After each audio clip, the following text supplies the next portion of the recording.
I know nothing about the services whatsoever. So, were you in Canada for the whole time? Were you deployed? How, like, where, what? Well, in the army, I did do a fair bit of work overseas in Northern Europe, Norway in particular.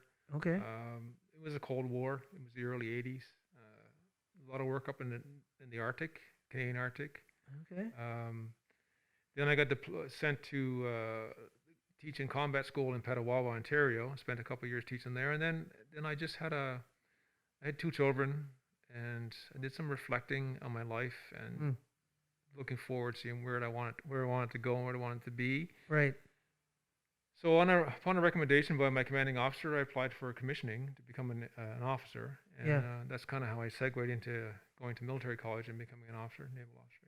okay. So you're doing that education. Now you've hit retirement age, which is extremely young. Yeah. Did you have to go back to school to get your education degree, or was Yeah, I that did. built So in? what happened? Just to back up a bit here, I really had no intentions of leaving the military. I was diagnosed with multiple sclerosis in my 20th year, so that kind of prevented me from continuing to be a naval officer. Right.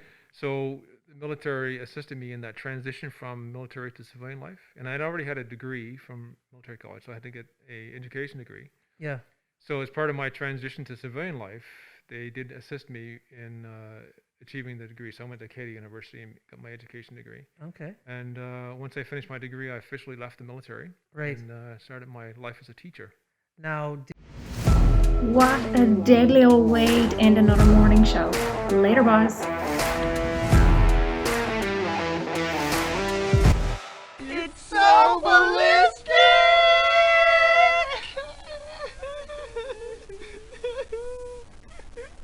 Talk about quenching your ugly thirst.